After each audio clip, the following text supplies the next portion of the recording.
Folks, Black Star Network is here. Hold no punch! I'm real revolutionary right now. Black power. Support this man, Black media. He makes sure that our stories are told. Thank you for being the voice of Black America, Roland. Stay black. I love y'all. All momentum we have now, we have to keep this going. The video looks phenomenal. See, there's a difference between Black Star Network and Black-owned media and something like CNN. You can't be Black-owned media and be scared. It's time to be smart. Bring your eyeballs home. You dig?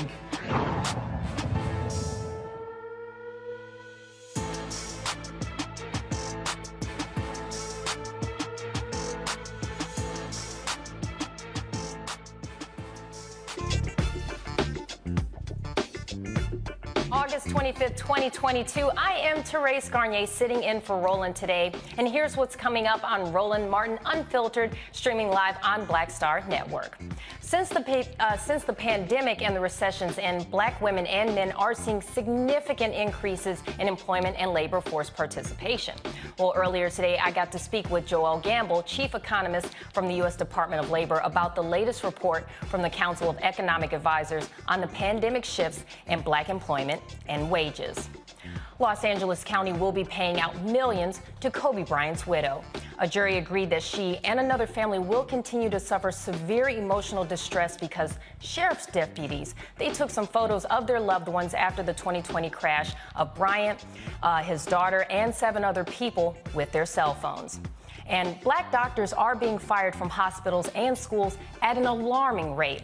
Well, I'll talk to 2 doctors who want to bring awareness with a call to action. We also have a Roland Martin Unfiltered exclusive. A Black South Carolina woman gets threatened by 2 white men as she's just outside minding her own business, cutting her grass. And it's all on video, but the cops did absolutely nothing. Well, she'll be on later in the show to explain what happened in her first interview since the incident. And today is the beginning of National Black Breastfeeding Week, and we'll talk about the benefits of breastfeeding. Well, guys, you know what time it is. It is time to bring the funk on Roland Martin Unfiltered, streaming live on Black Star Network. Let's go. He's got it. Whatever the miss, he's on it. Whatever it is, he's got the scoop, the fact, the find. And when it breaks, he's right on time, and it's rolling. Best believe he's knowing. Putting it down from sports to news to politics. With entertainment just for kicks, he's rolling. Yeah, it's on go, roll, y'all. Yeah, it's Roland Martin, yeah. Rolling with Roland now. He's funk, he's fresh, he's real, the best, you know he's Roland Martin.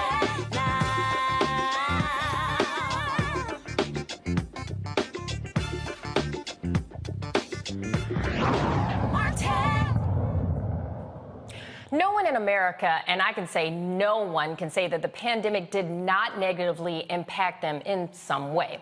Well, for Black Americans, some felt the pandemic pushed them back even further. For example, the unemployment rate for Black workers peaked at 16.8% in May of 2020, which was higher than the overall employment rate that peaked at 14.7% in April of 2020.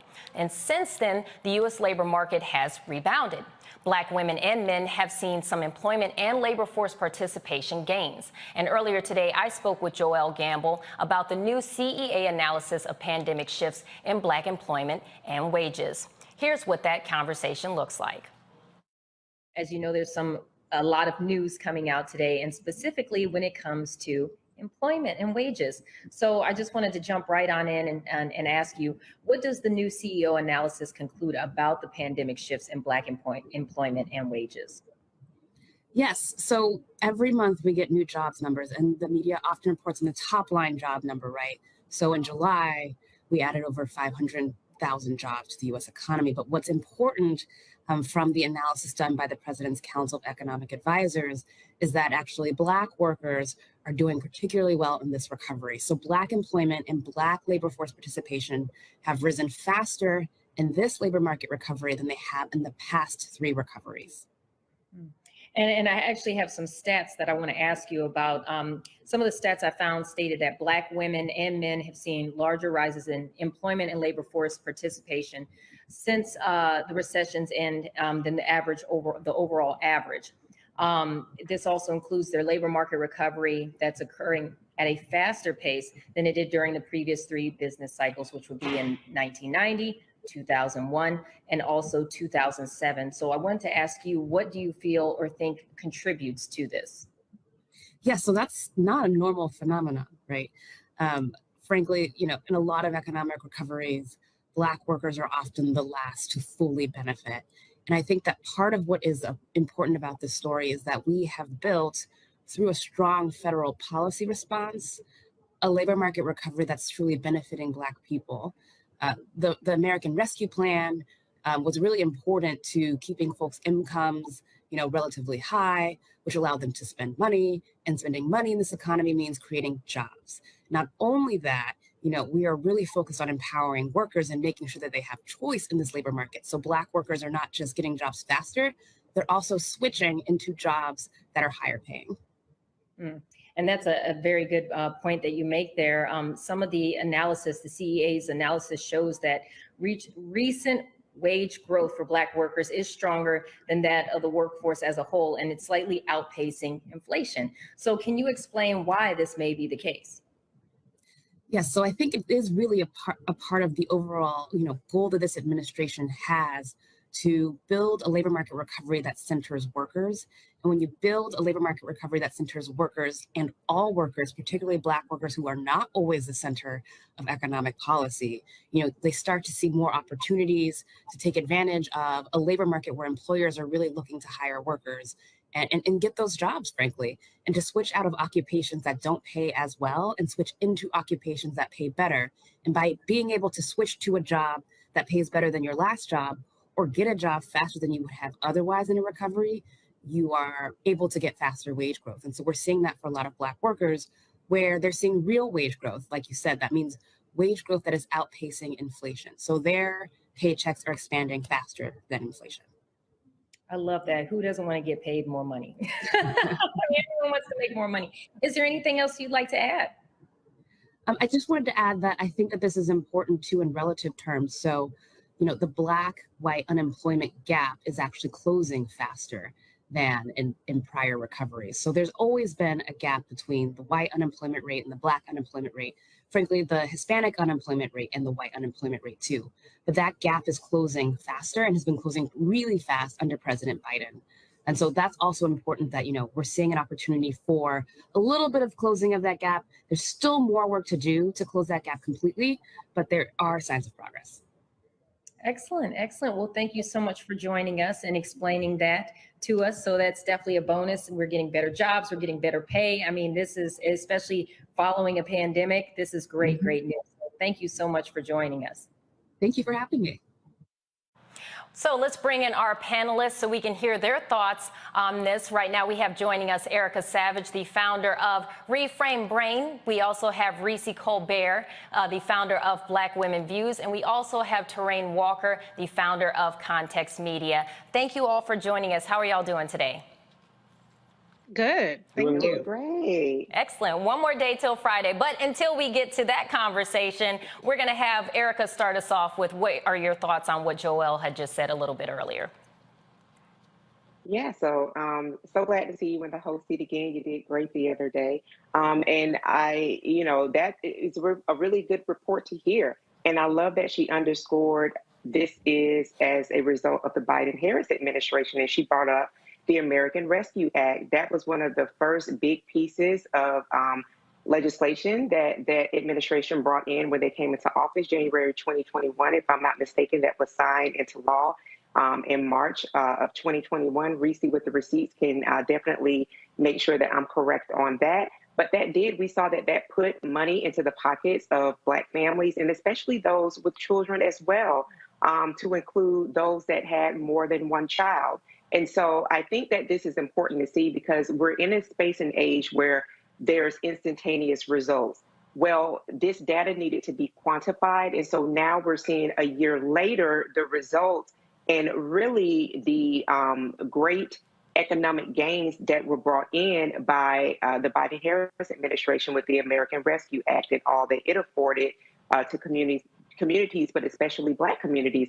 One thing I do want to highlight is that in this specific reading, I was glad to see that they did mention that Black Americans still do face challenges, and that is very much so specific to what we talked about on last week when we talked about Black Women Equity Pay Day. We had Dr. Avis Jones, the Weaver, on, and she walked through us, through with us as having been a part of some of the most preeminent think tanks here in DC and a multi-hyphenated entrepreneur, that the data that she'd read and the reports that she'd written over a decade time span with respect to the state of the Black woman, that she'd not seen in all of her years of collecting and reading through that data, to see that Black Women's Equity Pay Day did not fall in August, but September 21st. So we're talking about a full 19 months to make what a white man would make in the year preceding. So I think that that is something to really keep at top of mind, and to also know that Black Americans do, unfortunately, still do overrepresent in healthcare and in those service job industries. However, that American Rescue Act, that piece of legislation, did in fact help to close the gap, as Joelle mentioned in your previous conversation with her. So I think that those are really good things for people to keep top of mind when we're thinking about when people say that there's nothing that this administration is doing for the Black community. That is yet another strike to say that, yes, in fact, they are doing those things. Reese, what's your thoughts? Well, Erica laid out a whole lot of information, so thank you, sis, as always. But one thing I just want to highlight is that this outcome was not inevitable. During the election, there was Moody's analysis and other economic analysis that showed the difference between how quickly we would get to full employment and wage growth and recovery under the Biden-Harris plan as opposed to the Trump-Pence plan. And Biden-Harris have actually exceeded even those estimates, and we have returned to full employment years beforehand. And that is a result of the policies of this administration, and not just what's gone through Congress, but also through executive authority. The Treasury Department has its first ever Black Deputy Treasury Secretary, Adeyemo. And he, is part of driving that forward, as well as the Treasury Secretary. The Biden-Harris administration laid out a number of equity, platforms that they are pushing through every aspect of the administration. And so I just want people to understand that I get that some people think that, well, you're comparing pandemic numbers to post-pandemic, even though we're still in the pandemic numbers. But the reality is that good policy results in equity and advancement for our community. Very valid point. Terrain?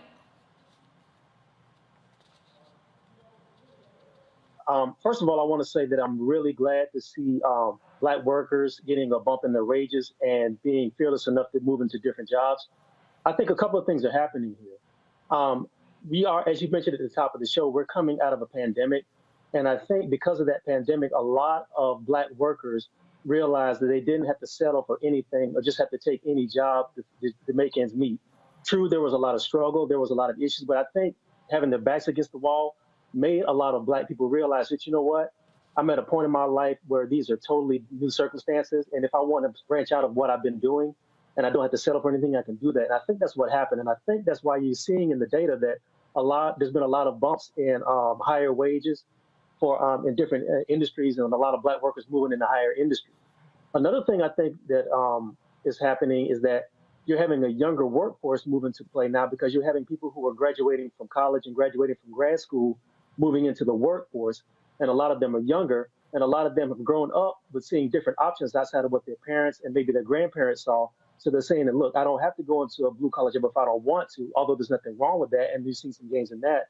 But there's other higher-earning jobs that I can move into, either in the tech industry or in, STEM or other fields. And I think that's what you're seeing as well. You're seeing a jump from one generation into another with a lot of tools given to them by technology that they're using to advance themselves a little bit better than previous generations. So I'm all for it. You know what I found very interesting? One of the things that I read stated that occupations with noticeable declines in Black worker shares included transportation supervisors, clinical technicians, and child care workers. Would you like to give your thoughts on why that may be the case? Yeah, I think it really goes back to what Terrain was just saying. I mean, those are positions that are normally low wage positions. And then unfortunately, we do have to recognize that a lot of women were forced out of the workforce as a result of the pandemic. So, not that they're really gender roles with relationship to caring for women. We see that across the board. But by and large, we've traditionally seen that along the lines of women, particularly those that are leading households. So, and then you talked about the transportation piece. We're continually to move into places where, maybe some of the people that who are transportation workers are maybe picking up those positions without necessarily the pay. So I think those are a couple of the things that we're seeing with regard to what you mentioned. Reese, what are your thoughts? Yeah, I mean, those are basically frontline worker positions. And I think, as Erica pointed out, if you look at the gender, not roles, but the way that gender, women versus men are disproportionately in certain fields, a lot of Black women are forced to be caregivers. And so they had to take on those roles throughout the pandemic. Also, there's just a shortage of child health care workers. There's a shortage of teachers as well. I mean, in Maryland, in one county in Maryland, Montgomery County, there are over 100 teachers short. Going into the new school year throughout the country, they're experiencing this. And a lot of that is because of the way that this pandemic has burned people out. Erica talks about this all the time on her Reframe Brain podcast. There's a burnout. It's a thankless job. It's low wages. And as Terrain pointed out, there are other options out there. It's a tight labor force. People can go into more remote work positions. They can go into positions that have more flexibility. And I think that Black people are taking advantage. Reese, thank you for bringing that up about teacher shortages, because we will be having a segment on our show tomorrow in regards to that very topic. So thank you for teasing that for us. Now, Terrain, I have this question for you. Now, in 2019, Black workers on average were paid $24.83 an hour. That's gone up to $25.53 an hour, which is a 2.8% rise. Explain to the viewers why that's important. I think it's important for two reasons. The first is that there is, as we've been talking about, a shortage of workers.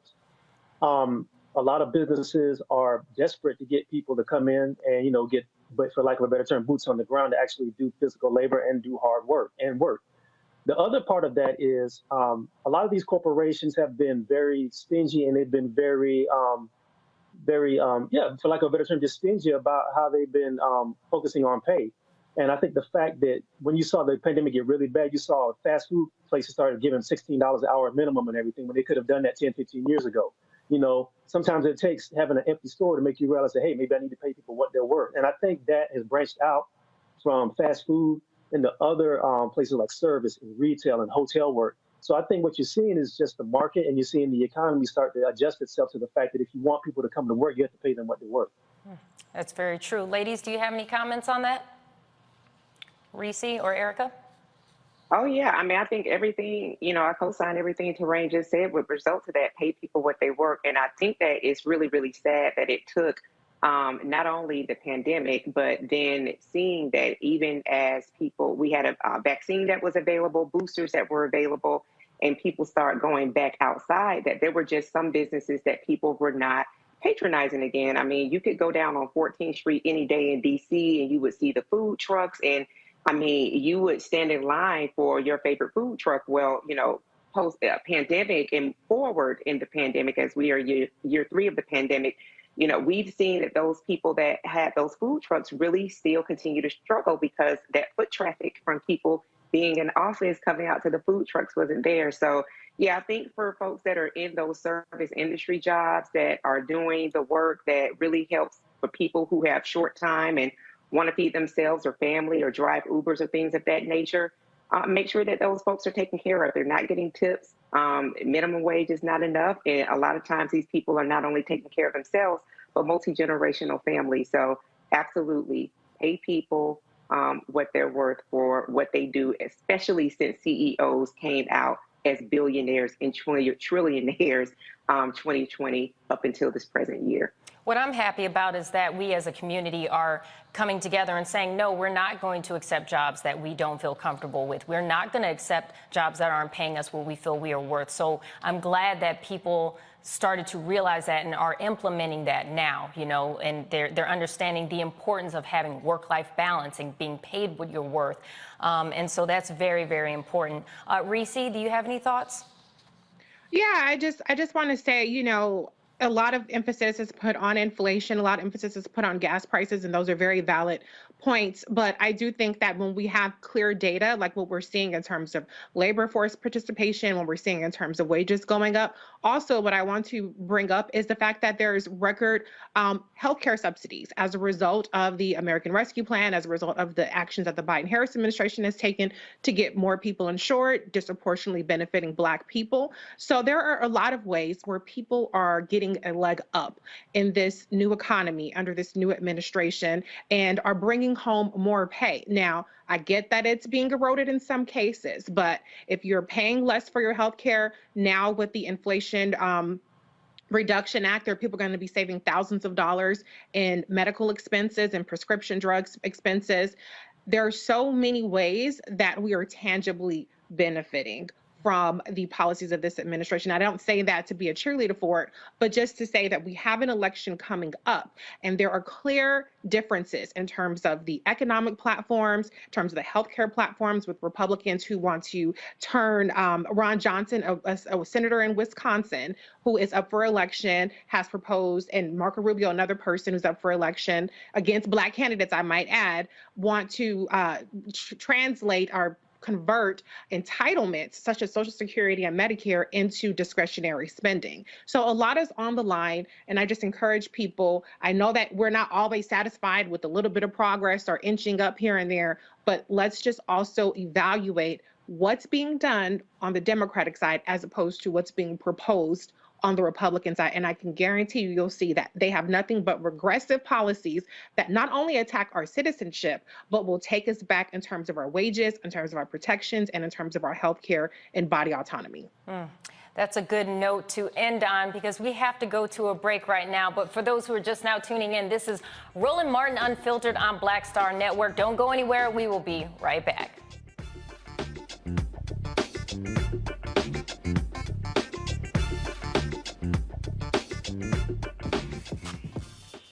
When we invest in ourselves, our glow, our vision, our vibe, we all shine. Together, we are Black beyond measure. Hatred on the streets, a horrific scene, a white nationalist rally that descended into deadly violence. White people are losing their damn minds. As an angry pro-Trump mob storms the U.S. Capitol, we've seen We're about to see the rise of what I call white minority resistance. We have seen white folks in this country who simply cannot tolerate Black folks voting. I think what we're seeing is the inevitable result of violent denial. This is part of American history. Every time that people of color have made progress, whether real or symbolic, there has been what Carol Anderson at Emory University calls white rage as a backlash. This is the rise of the Proud Boys and the Boogaloo Boys. America, there's going to be more of this. Here's all the Proud Boys, guys. This country is getting increasingly racist in its behaviors and its attitudes because of the fear of white people. The fear that they're taking our jobs, they're taking our resources, they're taking our women. This is white fear.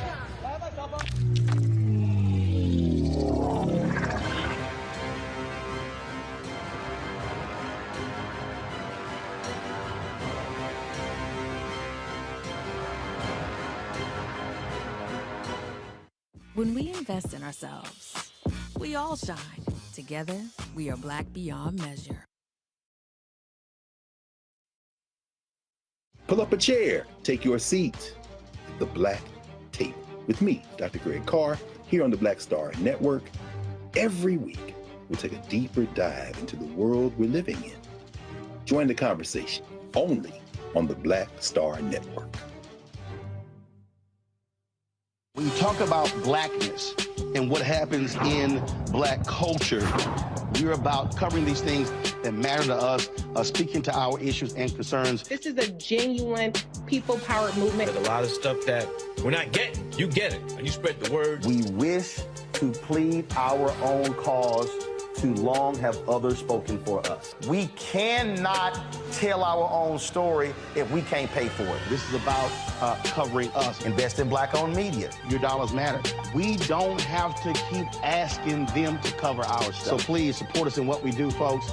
We want to hit 2,000 people, $50 this month, raise $100,000. We're behind 100,000, so we want to hit that. Y'all money makes this possible. Checks and money orders go to P.O. Box 57196, Washington, D.C. 20037-0196.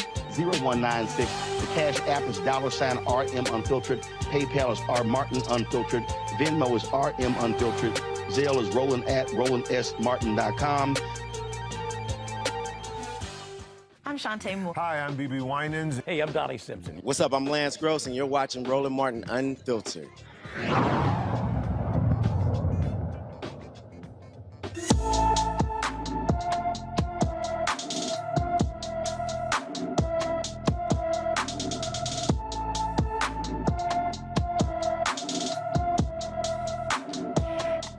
Barber Jr. disappeared in Chesapeake, Virginia on August 18, 2022. The 14-year-old is 5 foot tall, weighs 130 pounds, with black hair and brown eyes. Anyone with any information about Alliger Barber Jr. should call the Chesapeake, Virginia Police Department at 757-382-6161. Again, that's 757-382-6161. Now, the Los Angeles County Sheriff and Fire Department will have to shell out over $30 million for taking and sharing photos of the crash that killed Kobe Bryant, his daughter Gianna, and 7 others. The jury awarded the plaintiffs Vanessa Bryant $16 million and $15 million to Chris Chester, who lost his wife and daughter in the crash. Now, the lawsuit was based on unethical pictures taken of Vanessa's husband, Kobe Bryant, and her daughter, Gianna Bryant, after they died in the January 2022 helicopter crash. Joining us right now from our panel, I want to get their thoughts on this. We have Erica, Reese, and Terrain. Erica, tell me what your thoughts are on them winning this lawsuit. You know, first and foremost, I am completely disgusted. And that they were not in rapid order arrested, jailed, is amazing to me. It says all that we need to know about the slave patrol and the legacy of that. You know, when you look at trauma and its ripple effects and what Mrs. Bryant and the family of Kobe Bryant will have to live with, this is not something that happens in a truncated amount of time. This is a lifelong journey of moving forward without a husband, a father, of a global figure. And so to, on top of that, have to deal with, honestly, the legacy of slavery. One of the first things that I thought back to is historically how after lynchings, and even when there weren't lynchings, just thinking about the traumas that were, that Black bodies have had in historically for centuries and still endure. But, you know, lynchings where there were photographs taken and they were made into postcards, and those postcards were sent throughout the mail, that there would be children that would be present at those hangings and at those lynchings, that even parts of bodies of Black people were kept as heirlooms and passed down through families. That's what it immediately brought me to. So, you know, we're continuing to see a legacy of people who have no conscience of the humanity of Black people. I think that the judgment is really a drop in the bucket to what somebody now has that is living on their phone, that's living on a cloud server somewhere, that they're continuing to pass around and who knows do what with. But that these people have not been in rapid order, again, charged and arrested and having to do serious jail time, to me, is an injustice in and of itself. And you know what? That was the first question that popped in my head as well. What happened to these deputies? Now, I would like to preface this with a TMZ reporting that stated that at least 8 of the sheriff's deputies took photos of the crash site with their personal cell phones, but they deleted the photos and they also got brand new cell phones. And so supposedly these photos can no longer be shared, but is that enough? That should not be enough. So I'm going to actually go to Terrain. What are your thoughts on that? I agree with everything Erica said, and I want to add this as well. There's a mentality in America that's been in effect ever since we got to these shores that you don't have to really respect the autonomy, or you don't have to respect the dignity of Black bodies. And I think what you see with this case, and what you see with what happened after the death of Kobe and Gianna, was this sort of feeding frenzy tied to a couple of things. Again, one was that disregard for Black bodies, and also money.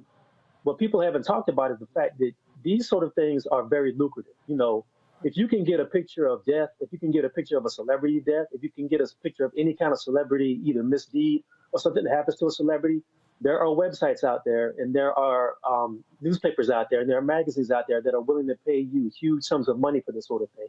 We saw this with the death of Princess Diana back in the 90s. And this is what you're seeing now is just a continuation of that.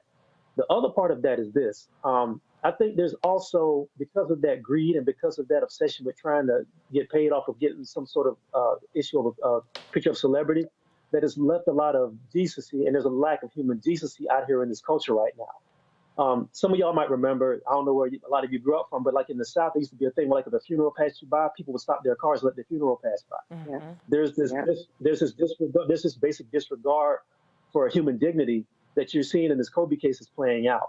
And when you, like I said, when you factor that in with money and the fact that you can get paid for showing this lack of human decency, anything goes. So I'm glad that this decision came down. I'm actually kind of surprised it came down. You know, the LAPD and a lot of these sheriff's departments will fight you tooth and nail to pay out anything. So I think the fact that it was a very famous, world famous person, and the fact that his wife was dogged about not letting this go is why we got what we got. And I think it's going to be a harbinger of things to come, because this is just one case. This sort of thing happens all the time, and I think it's going to make a lot of outlets wake up and realize that you're going to have to move in a different way. The blatant disrespect of those who had passed away, a lot of people are thinking about that, but also we have to keep in mind those who are still living. Remember, the verdict for this lawsuit came down literally the day after Kobe's birthday. So his family was celebrating his birthday and then had to go into court the next day and hear this verdict come about. And I can't imagine, you know, if they really were able to give it the respect and the love and the dedicated time to it, because they had to go deal with this situation the following day. So it's, you know, it's not just the disrespect of those who passed, but also those who are living and still dealing and grieving with that. Reese, what are your thoughts? Well, I think number one, you have to be a sick fuck to sit up there and try to take pictures of charred bodies from a plane crash. So it's disgusting. If Dr. Carr were here, he would say no humans involved when we're talking about the LAPD. And as Terrain and Erica pointed out, you know, part of that is because these are Black bodies involved. But when you're a white victim, instead of the whiteness and the privilege behind that extending to the Black bodies, you get the proximate drawbacks of being, you know, next to Black bodies, because there were white families that were victimized by this as well. And to your point, part of the damages were for future pain and suffering, because this is going to compound the grief and the trauma that they will never be able to get over. So I think that it's some measure of justice. It's not full justice. And I don't know if anybody's going to learn their lesson from this, but I just hope that it brings some level of comfort to the Bryant and the other victims' families. I don't know if you guys remember when Aaliyah died in the plane crash coming back from her video shoot. There were photos littering the internet of her body.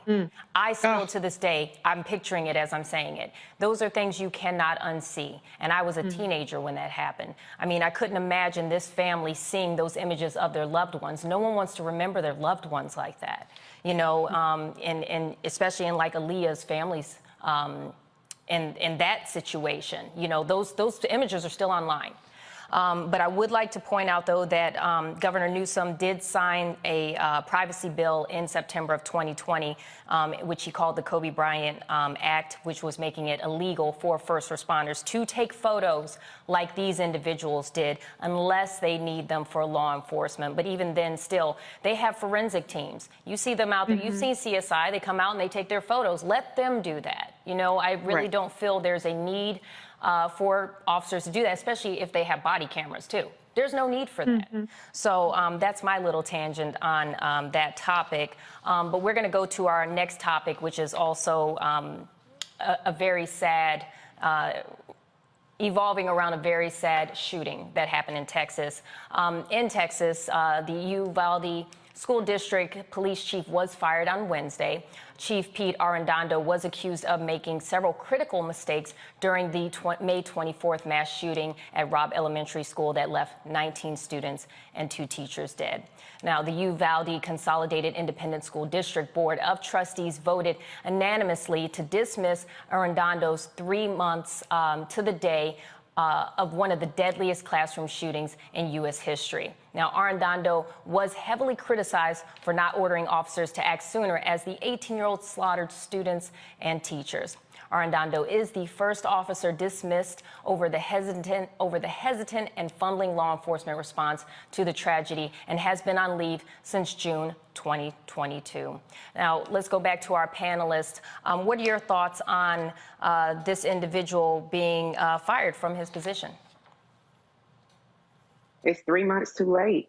And even thinking about those 19 babies, I mean, you're talking about 8, 9, and 10-year-old babies that were slaughtered, the way that their families were kept from going in the building, trying to do something to save their children's lives. And just to think about these slave patrol folk who have no issue with assuming guilt and executing Black people, and that's Black children, that's Black women, men, and that's Black seniors, without hesitancy, lest we forget Breonna Taylor.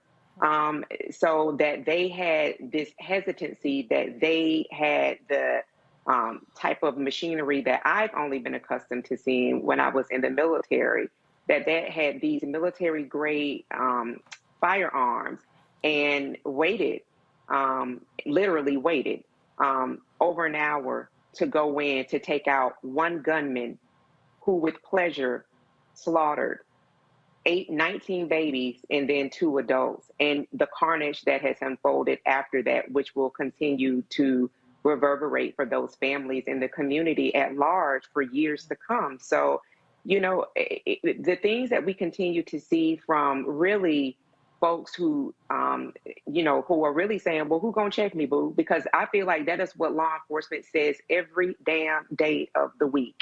Who gonna check me, boo? And so, you know, I'm glad that he has been justly fired, but I'm wondering if he was being paid for these 3 months. I'm wondering if he has a nice retirement package. I'm now wondering if he is going to fold this over and run into office. I mean, these are really sick things that we continue to see folks like this. They really capitalize off of these real failures to communities that they are supposed to be as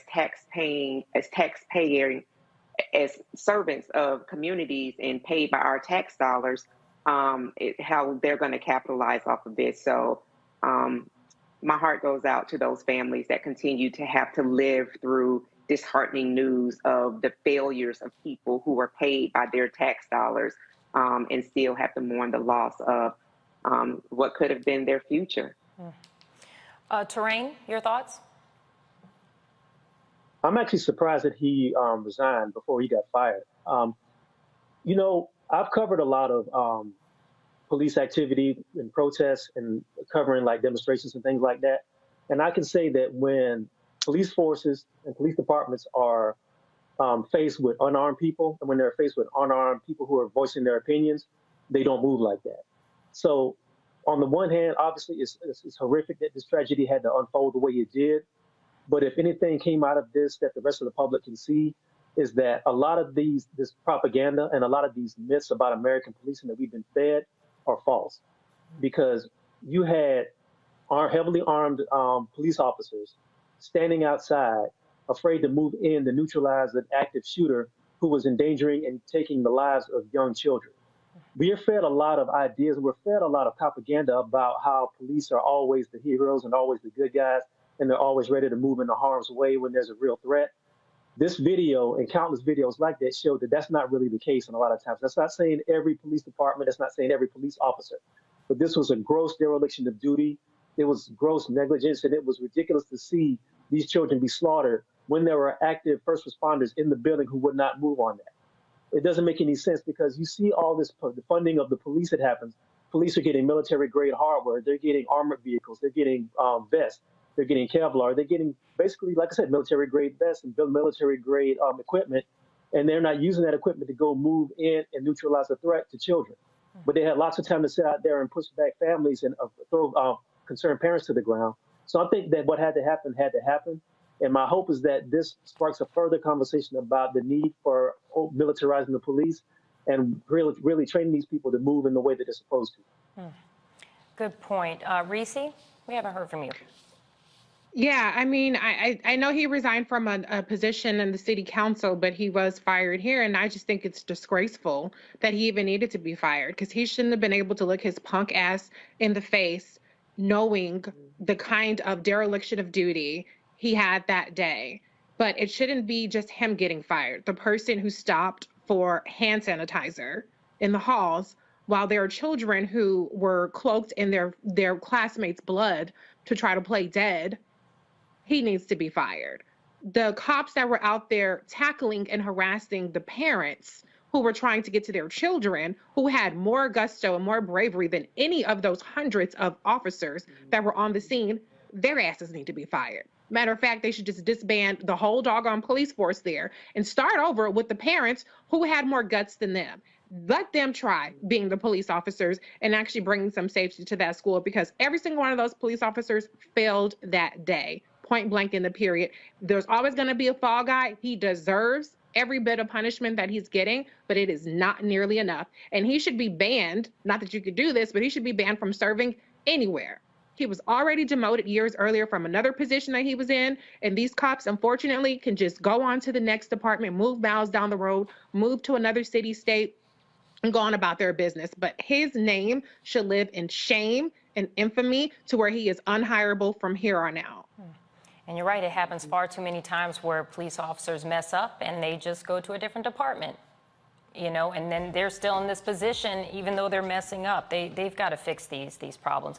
But on that note, we do have to take it to a break. You are watching Roland Martin Unfiltered. We'll be right back. Don't go anywhere.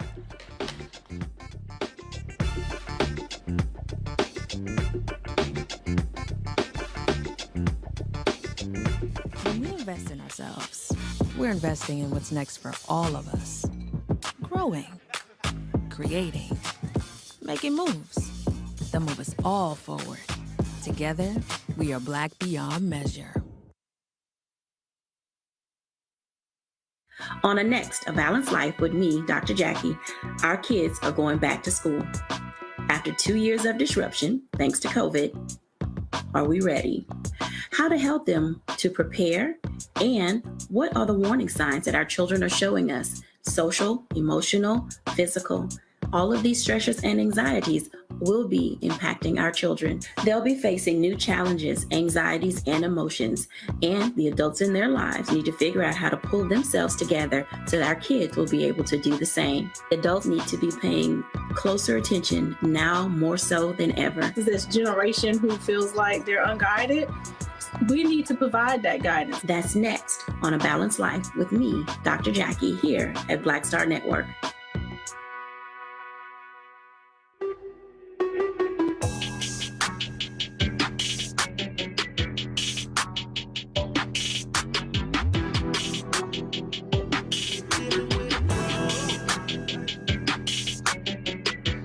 Patrol Grooming is a Black-owned men's grooming company that delivers on this promise every day to men everywhere.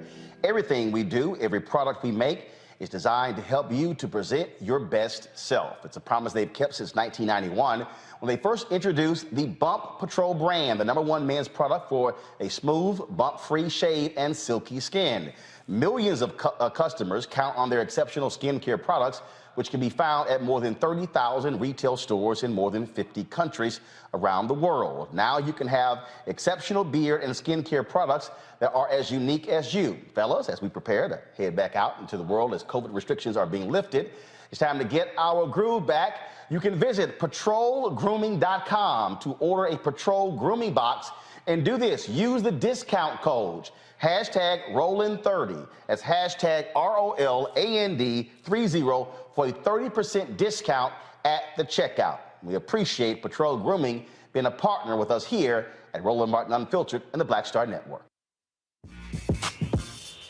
When we invest in ourselves, our glow, our vision, our vibe, we all shine. Together, we are Black beyond measure. We're all impacted by the culture, whether we know it or not. From politics to music and entertainment, it's a huge part of our lives, and we're going to talk about it every day right here on The Culture with me, Faraji Muhammad, only on the Black Star Network.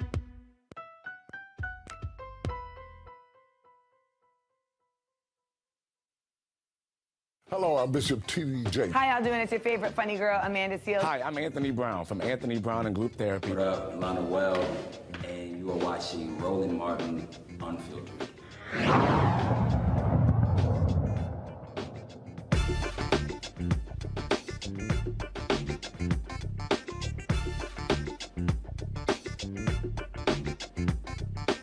Did you know that only 5% of resident physicians in the U.S. are Black, but they make up 20% of dismissals from training programs? Well, tomorrow there's a kickoff demonstration to raise awareness about the unjust dismissals of Black doctors and trainees across the country. Now, here to tell us more about this are Doctors Aisha Kouru and Vanessa Grubbs from Los Angeles. Thank you both for joining us. How are y'all doing today? Very good. Thank you. And you are in sunny, I'm assuming it's sunny there, but you're in warm, sunny California. It's kind of rainy and groggy here. Yeah. So thank you. Thank you so much for joining us. So tell us a little bit about this demonstration and what you both are doing to raise awareness. And I'm actually going to start with Vanessa, Dr. Grubbs. Yes. Thank you so much again for having us on to just shed additional light on this issue.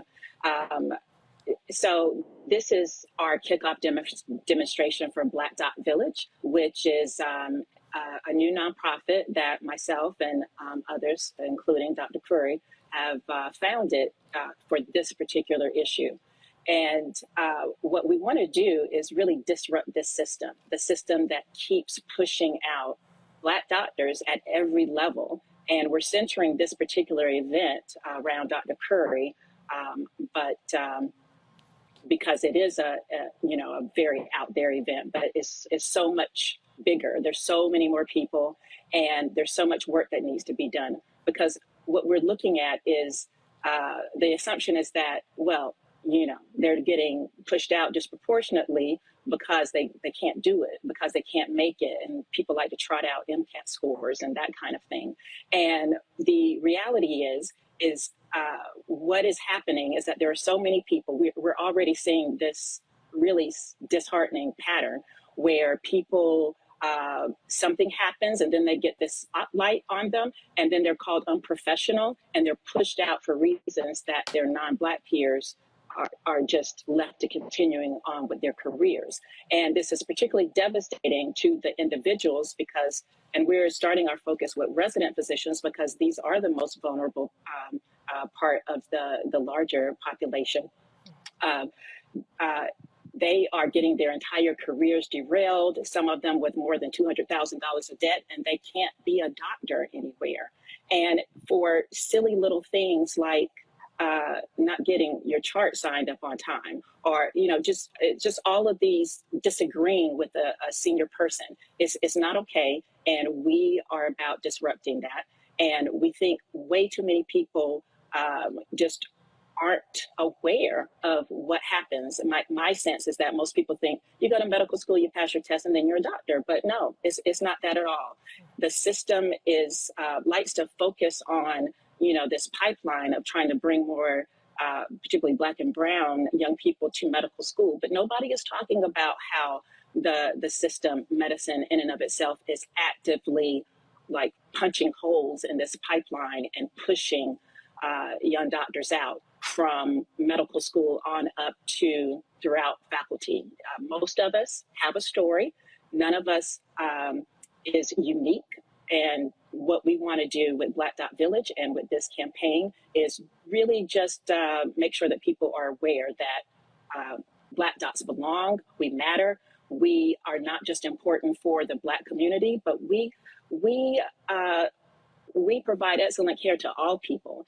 And the fact of the matter is that this system built on these hierarchies of whiteness and white supremacy tell us that we aren't good enough simply because of the color of our skin. And so we're here to disabuse everybody of that notion. What I found so interesting about this report is the fact that during the pandemic, there was such a shortage in doctors and nurses. I covered this throughout the pandemic. They were sending military members into these hospitals to help, but yet you're getting rid of the people that you have there already helping. It's really baffling to me that this is going on, especially with the dire need that we had for healthcare workers during the pandemic. I haven't heard from you yet, Dr. Corey. What is your thoughts on this and what you guys are hoping to accomplish with your demonstration tomorrow? First, I want to highlight exactly what you're sharing. There is a neurosurgeon out of Atlanta, Dr. Adewumi, who, as Dr. Grubbs has already pointed out, was singled out for his practice, was put on a performance review, and was ultimately terminated. He volunteered his services during the pandemic and was told that his services were not needed. And so instead of him providing care to my hometown of Atlanta, he is in Guam right now.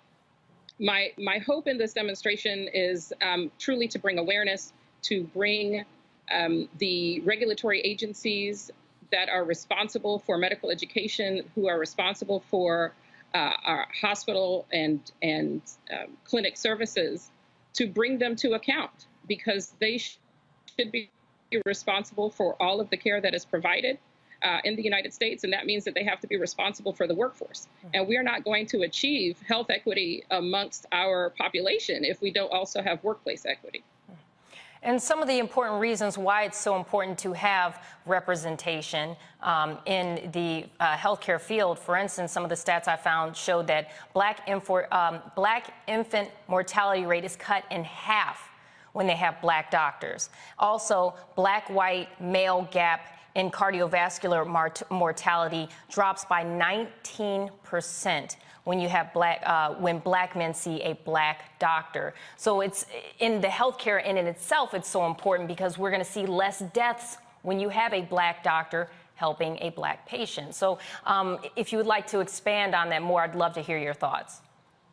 All of these organizations have comments about anti-racism, the importance of health equity, the importance of eliminating health disparities. But what we find is that there's a lot of lip service. If we don't have seats at the table, we're not going to be able to eliminate that health disparity. And the color of my skin should not predict the type of care that I'm going to get. And that should be across the board. It shouldn't matter if you're seeing a Black doctor or not, but we're not going to be able to impact that until we have a seat at the table and until we truly disrupt the house of racism that medicine is built on. Dr. Grubbs, what's your thoughts? Yes, I would add to that by saying that, you know, you presented a few of the statistics, and we see racial disparities across the board, just completely across the board, where Black people are doing worse than everybody in the country. But the one thing that I really want to stress is particularly about that study, the recent study that you mentioned about infant mortality.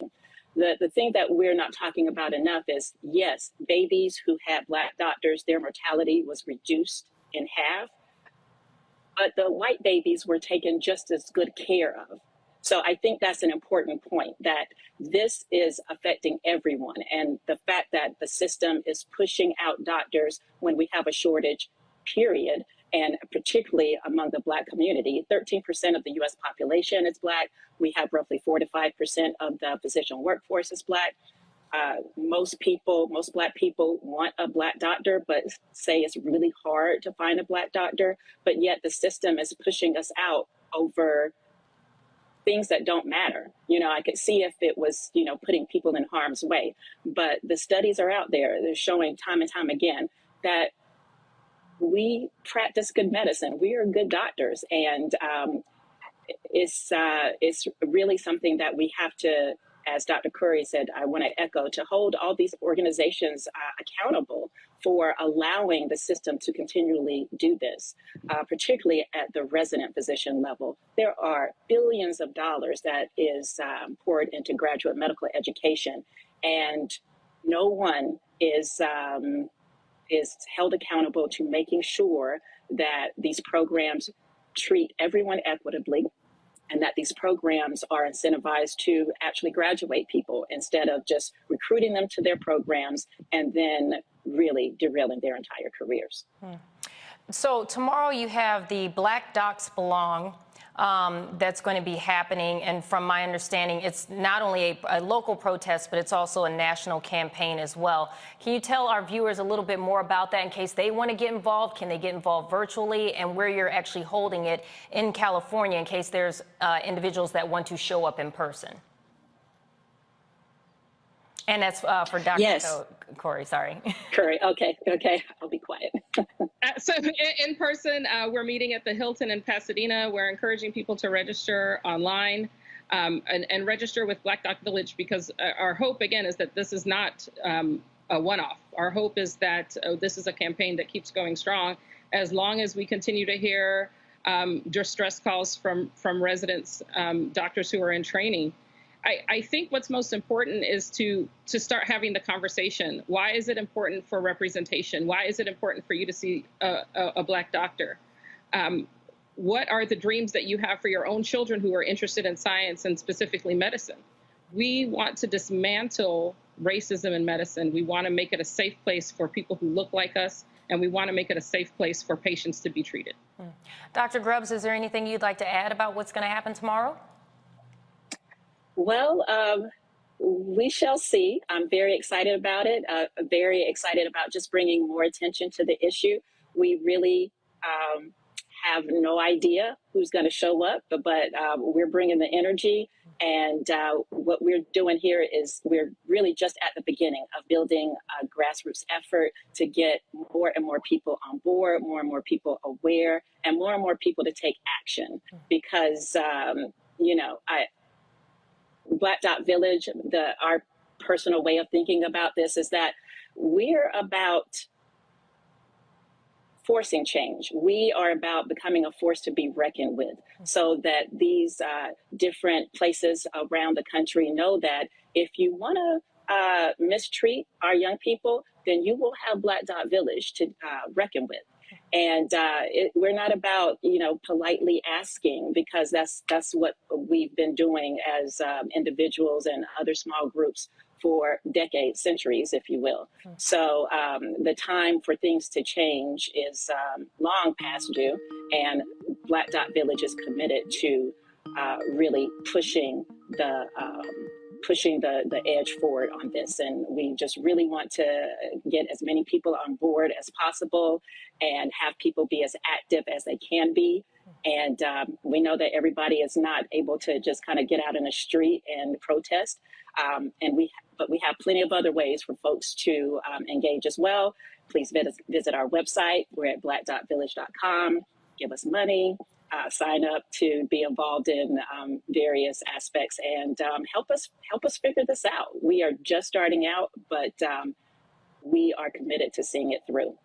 My hope is that someday we won't need a Black Dot Village anymore. Well, we shall see, and I wish you the best with everything that's going to be happening tomorrow. Thank you both for joining us and giving our viewers your input on this important issue. On that note, though, we have to take it to a break. Right now, you're watching Roland Martin Unfiltered. We'll be right back. Don't go anywhere. I challenge myself as an artist and knowing that I'm going to challenge the audience, right? So oftentimes you come into this business off of one project where everybody's like, ooh, ooh, you stand out. Okay, for me it was barbershop, Ricky, da-da-da-da-da-da. Ricky was nothing like me growing up, right? Nothing like me growing up. But if that's people's first experience with you, right, as an audience member, they tend to think that's the real you, right? So, you know, for me, after that, I got a whole bunch of offers to play roles just like Ricky, right? This Tupac-esque type of thug, right? And I just said no over and over again. And then you keep trying to do other things. Then I went through a series of romantic movies and romantic leads, and you know, I always try to bring some sort of gravitas to those roles. And then it was like, okay, well, but before I get into all of that, let me hit y'all with, you know, For Color Girls, and, you know, step outside of the realm of, you know, what you expect of me to do as an audience member in terms of being this romantic lead and everything. Because I didn't get into this business to be the romantic lead, you know, that dude. Like, I didn't get into this business. You can get locked in. You can totally get locked in.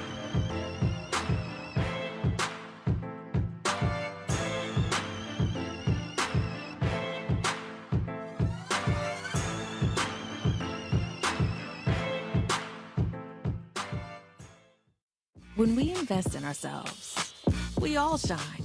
Together, we are Black beyond measure. Don't you think it's time to get wealthy? I'm Deborah Owens, America's Wealth Coach, and my new show on the Black Star Network focuses on the things your financial advisor or bank isn't telling you. So watch Get Wealthy on the Black Star Network.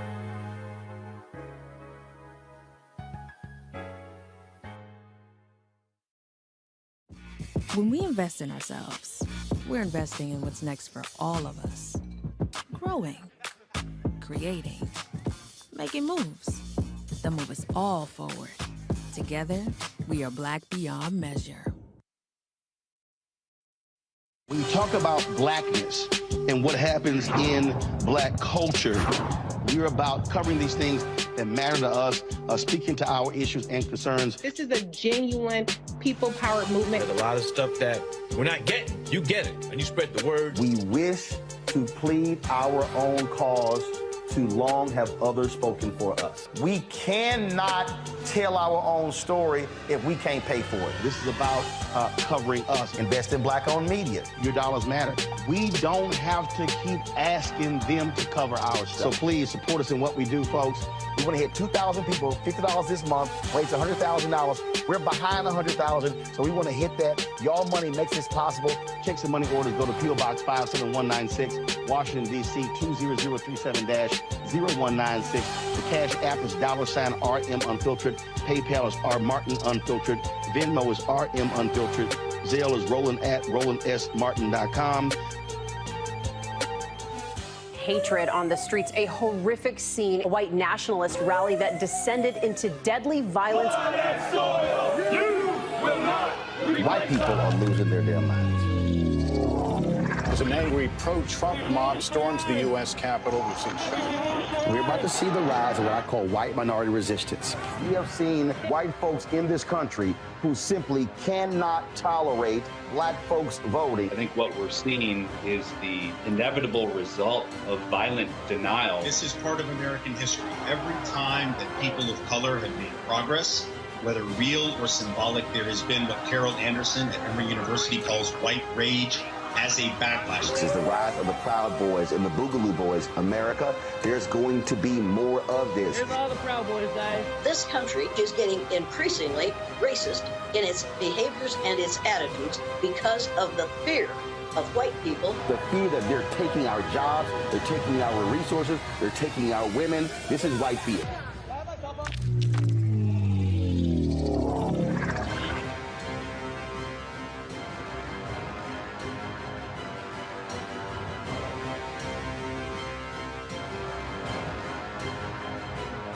Hey, I'm Donnie Simpson. What's up? I'm Lance Gross, and you're watching Roland Martin Unfiltered.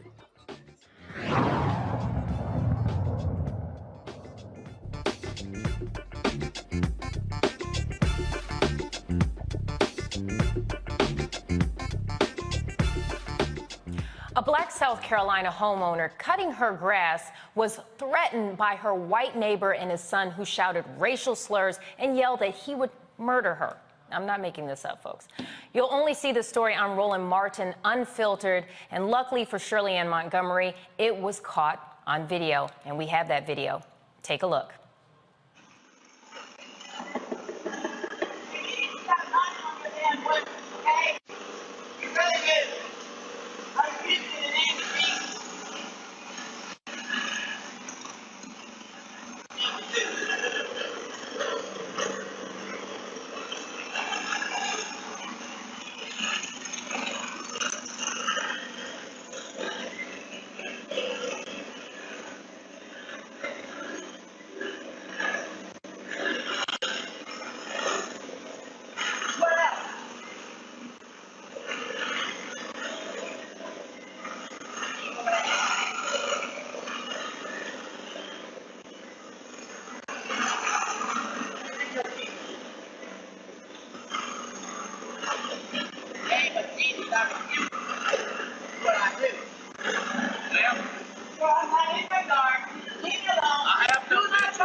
You listen to me. Don't talk to me.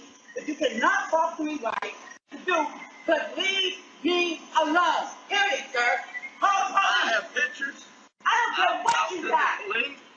I believe you damaged my yard. I don't care what you got, okay? Hey, I got proof. I don't care what you got. Go file your police report.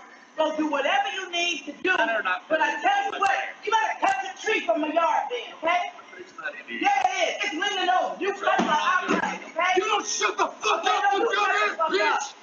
No, I will murder you! Okay? And I got you on camera saying it too. Think I give a shit. Okay? Stay the fuck out of my grass! Okay? Hey! You know what? Stupid ass motherfucking okay, bitch! You know what? I'm not gonna even deal with y'all. I'm gonna tell you that right now. I'm not gonna deal with you or your demons. Go inside! Not gonna deal with you or your demons. You hate because you can't even afford for yourself. Get out my yard, sir. I'm not. Get away from me, please. I'm asking you to get away from me. I'm asking you not to talk to me. I don't have anything to cut the trees away from my yard. How about that?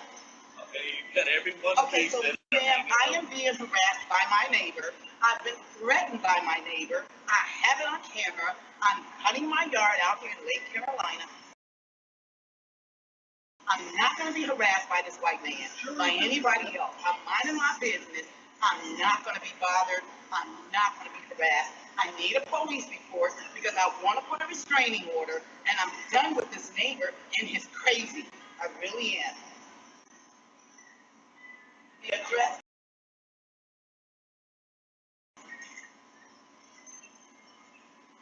Yes, ma'am, it is. It'll come up to a business, but I live in the back. It's in Lake Carolina. And like I say, and I have it on camera, where the man told me he would murder me. I take my life serious. I really do.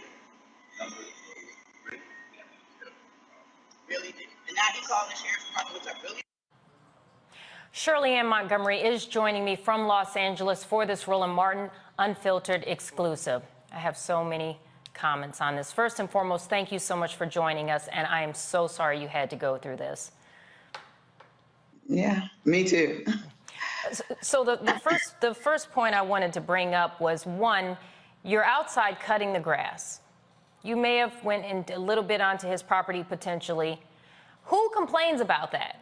I mean, seriously, who complains about someone stepping on their grass? I mean, you know, that's the first thing. And then for it to escalate to the point where your neighbor's son threatened to murder you, called you racial slurs. I heard monkey being thrown out during that tirade.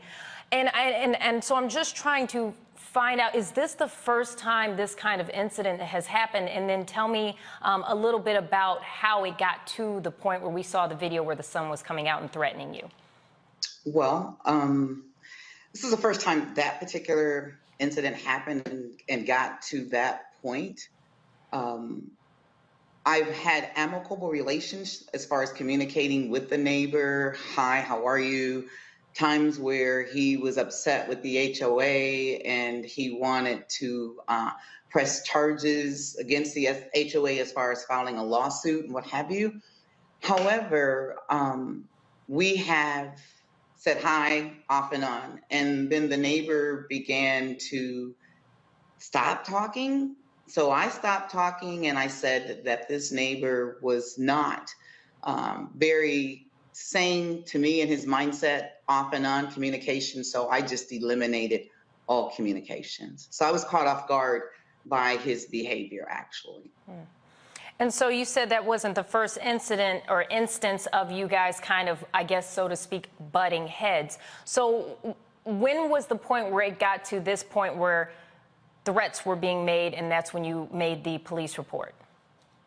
So the only time we kind of, I don't know if we really butt heads, he was a little bit upset because one of my neighbors, or actually a tenant, drove on the grass, which I agreed with him. That should have not occurred. I thought, everything was good to go. That was months prior.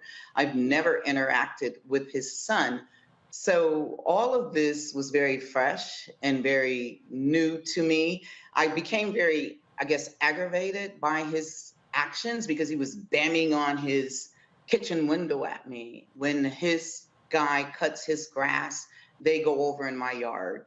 As you can see, the property line is very hard to define. It's kind of defined based on the different colors of the building. So if you could take that and try to walk your way out onto the grass, you can see it's very blurred. Never ever have had any issues of such with any of the other neighbors, actually. So I was caught off guard by his behavior. I've never talked to his son whatsoever. What was going through your mind that day? And I believe it was on August 6th. What was going through your mind? You're outside, you're cutting your grass, you're just trying to make sure your lawn looks great, and then he comes out and starts making these statements. Kind of walk us through that and what you were thinking and what you were feeling at that moment. So when I was outside initially cutting my grass, I was in a very good space, actually. I was listening to Kirk Franklin praise. I was singing. I was really thanking the Lord just for my ability. His son actually came outside and sat at the table with his shades on, and he lit a cigar, which he could do that. I don't care. I was pulling weeds at the time, and I was determined that I was not going to lose my focus whatsoever. And then I guess after I didn't say anything to the son or pay attention to him, he went back on the inside. And that's when the knocking on the kitchen window started. And my thing was like, what do you want? Leave me alone. Leave me alone, literally. So in my mind, I felt as if I was basically being harassed. And I did not expect for him to come outside. I expected for him to stop knocking. This camera has been on my properties for quite some time. So it's not like he didn't know he was being videoed. Actually, I used to have the ring say, you are now being recorded. That was an issue for him. So being a neighbor, wanting to keep things in good space, I actually turned that part of the camera off, but I've always kept my cameras on. I've never had any issues with any other neighbor. This particular neighbor, in my opinion, my mindset was, okay, you told me before your family came from Germany. You told me before you lived in your mother's home. You've asked about taxes. There were certain things he wanted to know that I was not willing to share with him. So his mindset, even in saying, which a lot of people throw that weight out there, he knew the sheriff, which I really didn't care, but it was kind of like a white privilege thing to me. He had an issue because I had a nice sidewalk, which the previous owners had done. He had an issue because I have a garage with an apartment on top where you see those stairs. And that's where the camera is actually coming from, which is on my property. So I'm not sure where all this came from. It definitely aggravated my anxiety. I'm a former veteran. Served in the Army. My son was assaulted by the police, so not first encounterment as far as hostility or issues based on race, and I do say it was racial. I actually went to the Defense Equal Opportunity Management Institute, Daomi in Florida, so I understand what the system says white privilege is or how different people think. and I'm not saying that all people are bad people, but in this particular case, this neighbor has an issue. And I became afraid, just gonna be honest, in real talk. I am a concealed weapon carrier. I've never really carried my weapon on me, but now I kind of do, wanting to make myself comfortable with carrying it. When I get back to South Carolina, I'm actually talking with my counselor, possibly of getting a dog that I can have with me, one as protection, but then two to also help calm some of my anxiety. Because I don't know, I mean, you can see where we live, right next door to each other. You can see this guy, he burst out and started yelling at me and calling me out of my name. I don't really know what his mindset is and what he will or will not do. Well, I can absolutely understand the fear of that because, again, you're just cutting your grass and you have someone running at you talking about they're going to murder you. Yeah, yeah. And then he turned around and he said to me that he didn't, excuse the expression, give a shit. And so, bam, shit. Silence hidden in trauma. I guess he got a whole lot of trauma going on. He didn't care. And after I got the police report, I learned that the officer, as far as I was concerned, was very biased. And he also was in the defense of the neighbor and his son based on me not responding intimidated by this particular neighbor and what he said. Now, we have the police report right here, and there's actually a line from the police report that I would like to read for our viewers. We don't want to show it to protect our interviewees' privacy. But basically, in the police report, it states that, quote, due to the lack of ability on the part of the subject to carry out his threat, no further action was taken. So this individual can come outside, threaten to murder you, call you racial slurs, and because he didn't act upon it, we're not going to take any further action. How did you feel about that when you filed this report and the police were like, yeah, we're not going to do anything because he didn't do anything to you? So when the officer showed up, he told me that he had to talk to the neighbor as well, which I understood that. I understood protocol. Then another officer approached and began to talk to him. That officer did not talk to me. That officer did not say to me, hey, calm down, it's okay, it's a misunderstanding or any of that. So when I went to pick up the police report that following Monday, because I'm real serious about a restraining order, I don't know who they are, I don't know the mindset, I was caught off guard. And I saw the way he wrote that report, I was livid. I literally burst in tears. I literally felt that even though this guy threw things out there, that what he said, there may be some truth to that as far as who he knew. The other officer, he did not talk to me whatsoever. And I've got some concerns. I really, really do. I'm walking truthfully in faith because I have a lot of faith, but I know that God is not causing us to be stupid either. I know for a fact that I'm protected because I truly believe that I'm protected because had not there been interference by his father, I really believe that that guy would have come and caused me some harm. And I shared that also with the police. And I spoke with a captain or whoever after the fact, and they're like, oh, yeah, we understand. Just keep your cameras, blah, blah, blah. But I have concerns. Well, thankfully, you had that camera footage because we also have the footage of the neighbor saying that it's illegal for you to record him. Yeah. But then you have the police saying, no, keep recording him. So you have conflicting things going on. Had you not had that video, we wouldn't even be having this conversation. So thankfully, you have that as evidence. Yeah, probably not. And again, the officers, because I was actually at the magistrate office when this guy went and stood in front of the property line and started talking to my camera. And I immediately asked officers if what I was doing was illegal. And they told me absolutely not. All he was trying to do was to intimidate me. And he's not going to intimidate me. I'm not moving. Let's bring in our panelists because I'm sure they have plenty of questions to ask. Let's start off with Terrain. Do you have any questions for Ms. Shirley Ann? Miss Shirley Ann, first of all, I want to say I'm very sorry that you had to deal with that, and I'm very sorry that you had to deal with the anxiety of an attack like that. Yeah, I got some questions. I got some things I want to say, but I'm not going to say them right now. But so I'll just ask you straight up. What's the situation now? Have you had any other run-ins with this individual, these two individuals? Have there's been any kind of contact between you all? So after the first incident, the second thing was when he came out and he, to me, took this position of posture of attention. Again, I've been in the military, or this posture of intimidation, and he says to me, you are illegally recording me, and I am going to have a warrant put out for your arrest because you are trespassing on my property and you can't record me, and my attorney will send you a letter. Thank you very much. And then he walks off with this militant or whatever posture.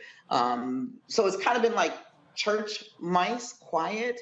I have friends that are Caucasian who cut my yard, and so they said to me when they get back, "Don't worry, we're going to cut your grass. We've cut it before. Nothing was ever said, so we're going to see what happens now." And it's interesting that he has a African American male who cuts his grass, who I wanted to serve, allowed him to cut my grass. First time he did a good job. The second time he botched up my grass, but I didn't say anything to him. I saw it on the camera, and it allowed me to believe that he was in cahoots with the neighbor, because he never came back to me and said, "Ma'am, do you want me to continue to cut your grass?" or no interactions whatsoever. So, and then I got on a plane, yay, to come support my son in his film festival release of the short film A War on Friendly Grounds, King Joelle Martin, which of course the same sheriff's department, Richland County Sheriff's Department, Columbia, South Carolina,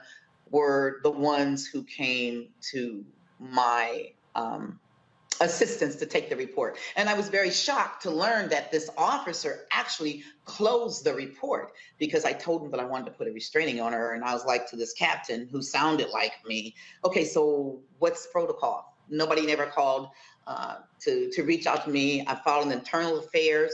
I still have not heard from them. I don't know what's in my mail when I'll get back, but yeah, I think they just kind of brushed it over like it was nothing. But it is something for me. It is definitely, it's in my mind. When somebody says to somebody that they're going to murder you, I don't take that lightly. People lose their lives off of road rage, you know. I don't take it lightly. I'm a little bit on edge from my family, from my children. And I'm walking the course. I have neighbors across from me, but yeah, I'm concerned because I don't know when they'll come out or when they won't. I do plan to install another camera on the other side of the building, and I'm just going to make sure I stay in tune with myself. Toraine, did you Shirley, have did you say further that you were questions? licensed? Yes, I do. Ms. Shirley, did you say that you were licensed? I am licensed to carry. And the strange thing is, you know, I was not carrying because I know it's the person behind the gun and not necessarily the gun itself.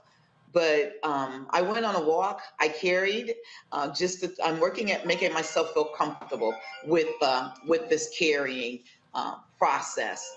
So I have a neighbor who also teaches the classes. So him and I are going to go back to the range, and we are going to do some target practice.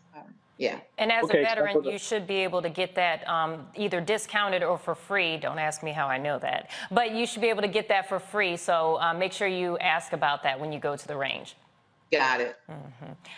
Erica. So first and foremost, I hope and pray that you feel safe where you are. That's the first thing that came up for me.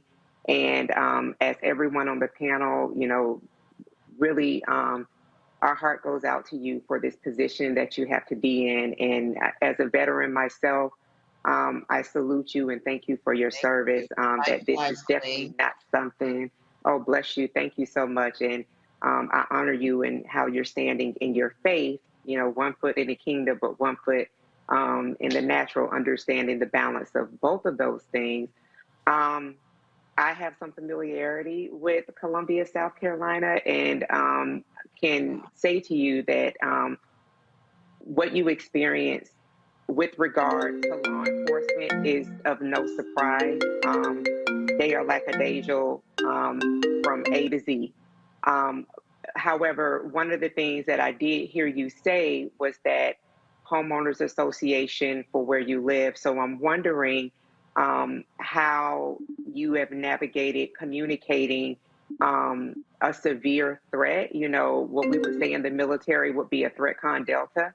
So I would consider this a threat con delta, especially with someone not only verbally attacking you, but to also issue a real threat.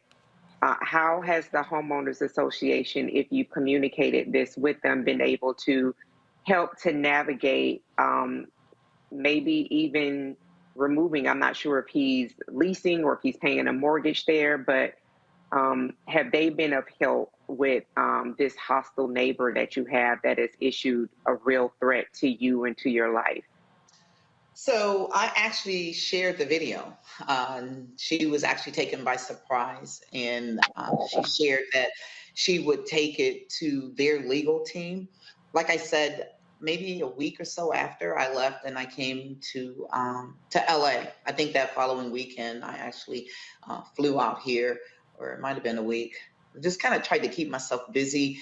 Still waiting to also hear back from them. The neighbors are aware. I didn't realize how it really impacted me until the same day. Was it the same day? It was the same day.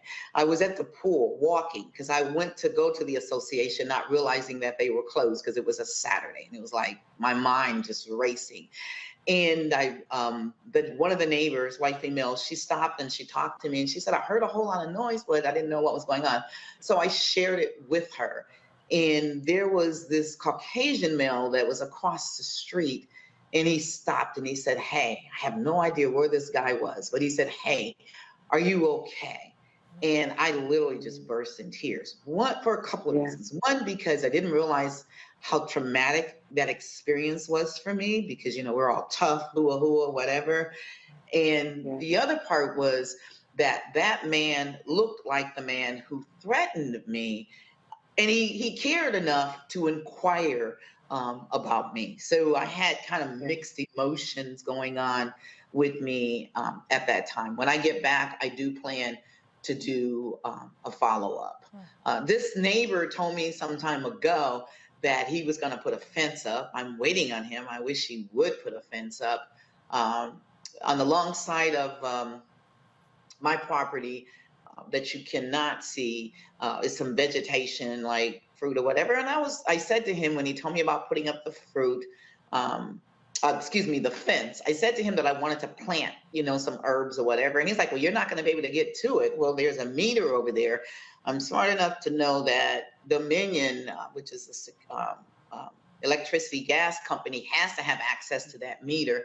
But I was a little bit taken back because he said no, but I didn't give him any reaction to his comment as far as saying to me, no, he would not allow anything or whatever. I was like, whatever, got it, next. Yeah, because, I mean, it's your property. Do whatever the heck you want to do with it. If your property doesn't allow certain things, what I do know is that they have to access that meter. Put your fence up. In the end, it was like, that means I don't have to look at you. I don't care, you know? And that's kind of my attitude. And what I have found growing up in America is when we take that type of attitude, it is the individuals who are uncomfortable in who they are that attempt to oppress and or intimidate someone else to change their mindset.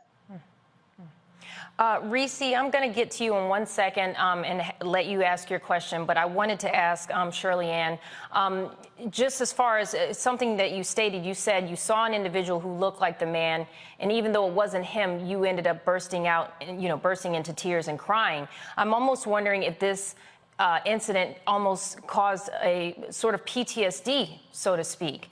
It was. Go on. You don't have to wonder. I'll tell you right off the bat, it was. One, because I didn't think it would happen to me. It happened to my son. And so I went through that experience with my son, King Joelle. Even when I went to the film festival this past weekend to watch War on Friendly Ground, it was very, very, very, very real to me to rewatch that movie. It was like living it all over again. So, yeah. Well, as someone who's gone through trauma, being attacked, and who is a big proponent for going to counseling. I would suggest seeking out that only for several reasons. One, for your own mental health to help you, but as well as you'll have record that this incident, that this incident caused you to potentially have this sort of distress. So that way, when you do take it further with the police, or if you decide to take this to court, you will have record of how this incident impacted you, something you never should have had to go through at all. And if you have a local vet center, I used to be in Columbia, South Carolina. There's the Columbia Vet Center that you can go to, and they will see you. You don't even have to give them all your information. You just show up and say, hey, I need to talk to someone, and they'll definitely help you. So I just wanted to offer that information. On that note, though, Reese, what are your thoughts?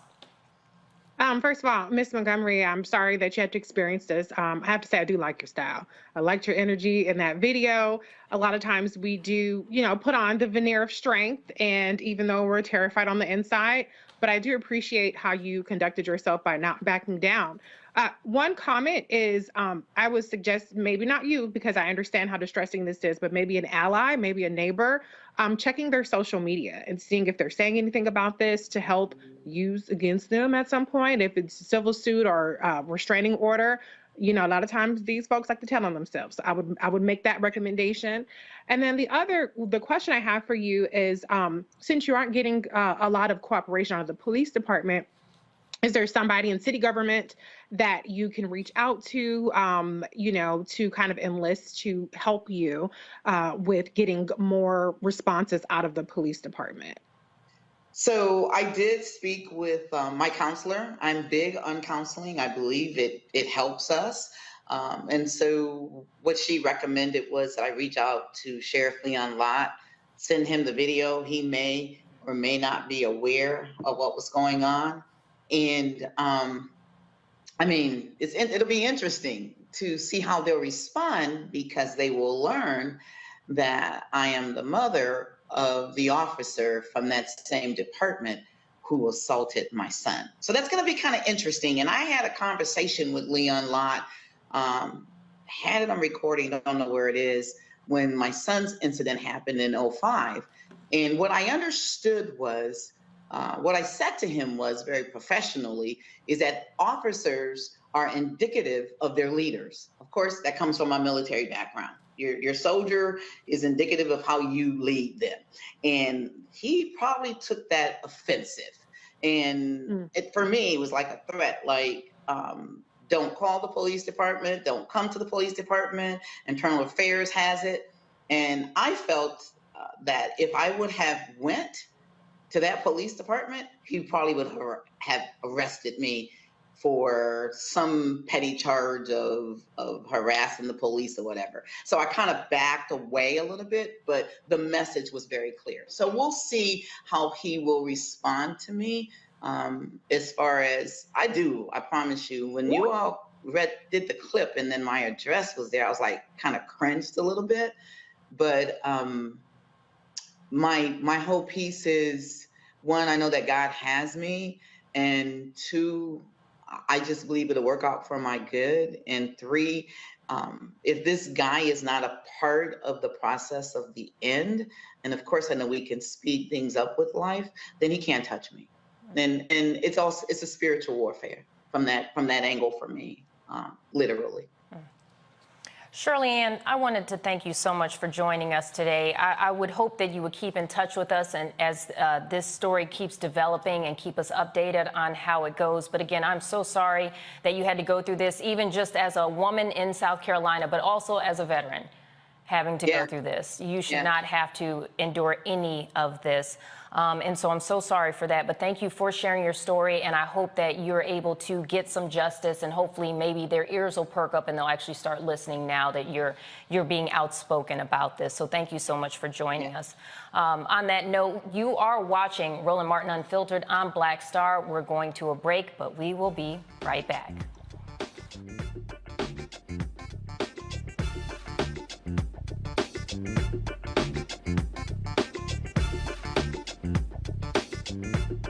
Hatred on the streets, a horrific scene, a white nationalist rally that descended into deadly violence. White people are losing their damn minds. As an angry pro-Trump mob storms the U.S. Capitol, we've seen We're about to see the rise of what I call white minority resistance. We have seen white folks in this country who simply cannot tolerate black folks voting. I think what we're seeing is the inevitable result of violent denial. This is part of American history. Every time that people of color have made progress, whether real or symbolic, there has been what Carol Anderson at Emory University calls white rage as a backlash. This is the rise of the Proud Boys and the Boogaloo Boys. America, there's going to be more of this. Here's all the Proud Boys, guys. This country is getting increasingly racist in its behaviors and its attitudes because of the fear of white people. The fear that they're taking our jobs, they're taking our resources, they're taking our women. This is white fear.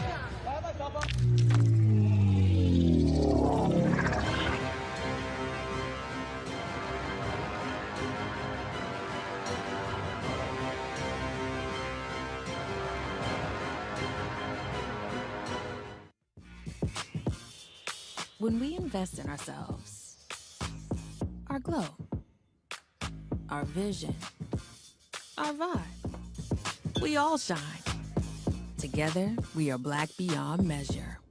When you talk about blackness and what happens in black culture, we're about covering these things that matter to us, speaking to our issues and concerns. This is a genuine people-powered movement. There's a lot of stuff that we're not getting. You get it, and you spread the word. We wish to plead our own cause.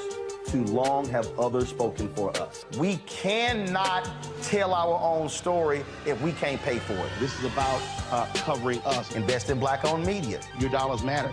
We don't have to keep asking them to cover our stuff. So please support us in what we do, folks. We want to hit 2,000 people, $50 this month, raise $100,000. We're behind $100,000, so we want to hit that. Y'all money makes this possible. Check some money orders. Go to P.O. Box 57196, Washington, D.C. 20037-0196. The Cash App is $RM Unfiltered. PayPal is R Martin Unfiltered. Venmo is RM Unfiltered. Zelle is Roland@RolandSMartin.com. When we invest in ourselves, we all shine. Together, we are black beyond measure. This is Joelle Riddle. What's up, y'all? I'm Will Packer. I'm Chrisette Michelle. Hi, I'm Chaley Rose, and you're watching Roland Martin Unfiltered.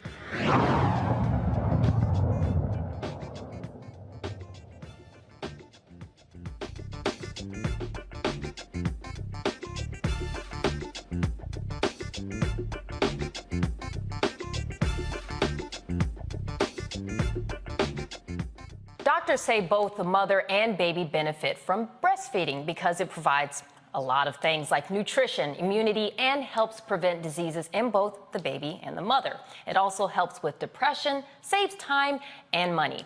And according to the CDC, 85% of white infants are breastfed compared to 74% of black infants. Also, 75% of new moms start out breastfeeding, but that falls to 43% or less after 6 months.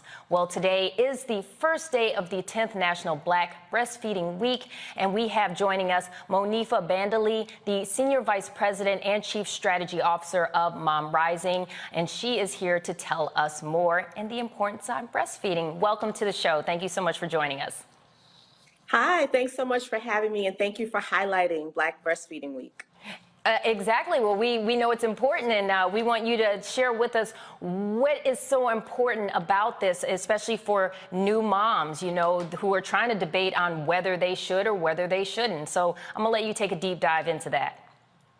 Yeah, thank you so much. I mean, you stated some of it. Breastfeeding has a whole bunch of advantages, right? For the mother, for the baby, on the brain, on the heart, on the respiratory system. But more importantly, there's a direct connection between an increase in breastfeeding and a decrease in infant mortality. So we know that infant deaths go down the longer and the more women in our community breastfeed.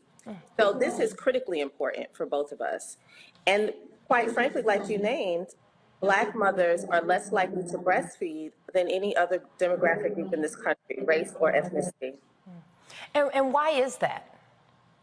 There is structural racism in place that prevents Black women from accessing both initiating and continuing breastfeeding. I mean, we know Like everyone watching knows that Black people work. But what some people don't know is that Black women's participation in the labor force is higher than any other group of women in this country. And that workforce it's not conducive to breastfeeding. We don't have protections in place. If people do need to pump, a lot of times it's in closets and bathrooms and cars. And also Black women tend to have work and jobs that are less flexible, right? There's no paid leave. There's no time off to leave and to pump or to go back and feed a child. So these structural issues are very real. And the United States still remains an outlier in having paid parental leave, right? So especially when Black women, who are 70% of Black mothers, are the sole breadwinners in their households, they are really motivated to get back to work earlier than other mothers. And when those protections aren't in place to initiate continue breastfeeding, we see this drop off in this really, really critical practice that we need. You know, I have a few friends who breastfeed, and I remember, you know, I've never had children, but, you know, I would always see them going into these rooms and pumping and, you know, having to sit there. And I mean, luckily for them, they were still working while they were doing it. You know, they'd bring a laptop or, you know, be able to do work. But if you're not in a profession where you can sit down, you know, if you're working with machinery and things of that nature, it's not as easy to be able to do that, especially if you have to take so many breaks during the day to pump. You know, there's a lot into it, a lot to it that people don't realize. One of the things I wanted to ask you, though, is for those that are breastfeeding, what is the time frame of how long you do it for as well? Because one of the stats that I just read stated that after about 6 months, 43% of women that are breastfeeding drop off. And why is that? And how long should they actually keep and continue breastfeeding their children? Well, you know, any doctor or scientist that's worth their salt is saying that those first 6 months are very important. That's a crucial time. But all the way up to 2 years, there are tremendous benefits for our children if we're allowed to breastfeed. And, you know, you talked about women who are working in retail or in factories. There was actually a bill that was really close to passing called the Pump Act for Nursing Moms back in June that would have mandated that all workplaces provide time and a place for women and nursing mothers in particular to pump. And that bill was killed by Republican lawmakers during the height of a formula shortage. As some people forgot this summer, you couldn't even get baby formula on the shelves. And we had a bill that passed the House, and then it died in the Senate because it just couldn't get through. It didn't get enough votes. And so this is all in the backdrop of what we talked about before, which is that it's already structurally difficult for Black women and mothers to breastfeed. If employers can offer a 15-minute smoke break, I don't understand why they can't offer a 15-minute pump break. I mean, maybe the moms have to say, I'm going outside to smoke or something just so they can get it. I don't know. But I'm just saying it shouldn't be that difficult. If you can give people a smoke break, then you can give a mom a breastfeeding break. Let's go on ahead and bring in our panelists and see what questions they have for you as well. Let's kick it off with Reese. Hi, Monifa. Thank you so much for doing this. I am a mother and I breastfed, but you know, there's so much stigma around pumping versus breastfeeding versus formula. And you know, we all know that fed is best. Sorry, I'm just going to soapbox for a second here. My experience, I was very lucky to have a very strong support system with my mother-in-law and my husband. And so for me, pumping was very much a relaxing me time type of experience. And so I'm fortunate and privileged in that way. But can you just talk a little bit about the benefits to mothers for breastfeeding as well? We know that there are benefits to babies, but I know Black women, for instance, have a higher instance of breast cancer. And so there are benefits in terms of reducing breast cancer and other things. So can you just speak to a little bit about that? Not to say that, you know, feeding the baby isn't enough, but we have benefits as well as mothers. We have tremendous benefits, and I'm glad that you named that piece about the reduction in the incidence of breast cancer. But I also want to point out something else you talked about how it was relaxing, about how it was great me time. It also reduces stress. And another thing that's on the rise in this country is not just our huge maternal health crisis, which are like our physical health is deteriorating during labor and after, we also have a huge maternal mental health crisis. Women are experiencing postpartum, and of course, Black women are experiencing postpartum depression at a higher rate than other women. And so breastfeeding helps not only the body, but also the mind. So we really have to open this up. And, you know, when you touched on the stigma in the beginning, I just wanted to talk about initially, Black women breastfed everybody in this country, right? It was no stigma. All the babies in the house, babies that had been stolen from other mothers, everybody would nurse from Black women. This was the role that we had early on, 16, 18, 16, 19 on up, right? And now, you know, you say, and a lot of women say, oh, well, there's a stigma, breastfeeding in public. And so at some point we went from being the main nutrition source for all the babies in the immediate community to not having access to do that ourselves. And I want to name that even a lot of times when we were nursing other babies on these plantations, we also couldn't nurse our own babies, right? So in many ways, it's kind of a continuation of that break between mommy and baby when it comes to Black mothers. I'm sorry, I actually have a quick question as well in regards to the differences. So what's the disparities between either breastfeeding, pumping and feeding from a bottle, and then also using formula? I guess what are the distinctions between those two? Is one deemed better than the other, or if you can explain a little bit about that? Yeah, absolutely. You know, I pumped as well. I think that pumping is great. It is the next best thing. Of course, when we talk about the benefits, the mental health benefits that we're just talking about, pumping does not provide the same stress release of actually nursing the baby. So anyone out there who has nursed knows what I'm talking about, right? So there's definitely that distinction. But in terms of the milk that the baby is getting, it is great. You know, it is superior. It is designed just for your child. Your body is designing nutrition just for your very specific baby. It is amazing science and magic all together, right? And so that's very good. But we also know that I'm sorry, what did you say? Oh, no, we were just having some interference. Oh, okay. But the other piece is that sometimes mothers do need baby formula, right? So that infant formula shortage was a huge crisis in our community. One, for the things we named, because a lot of us are back to work at jobs which will not allow us to pump or have access to our babies, but also sometimes people have medical issues why they have to feed babies infant formula. So yes, breast milk is the best thing. Pumping is just as good for our babies. It won't kind of give you that letdown of actually nursing the infant that you probably need postpartum, but it is something that is beneficial to both. Is the issue can I just interject one thing? Because for me, I just want to say pumping was way more relaxing. Yeah, because you know I'm a data girl, I'm a numbers girl, so knowing exactly how much I was pumping, knowing exactly how much my baby was being fed was a huge stress reliever. And then my daughter, when I was nursing, she would nurse for an hour and then still be crying. I'm like, oh hell no. So you know, just for me, it was it wasn't as an emotional thing, but it was more of an efficiency thing and just like a control thing. So everybody has different experiences, and I understand that there are psychological benefits both ways. But the reason why I brought up the stigma is because, you know, on the mom, you know, forums and message boards, there are people who get on their soapbox about, you know, nursing as opposed to pumping or whatever the case may be. So I just want to speak up for the pumping mothers out there. Okay, you still doing your thing. You are still doing your thing. Plus, I'm pumped, I'm telling you.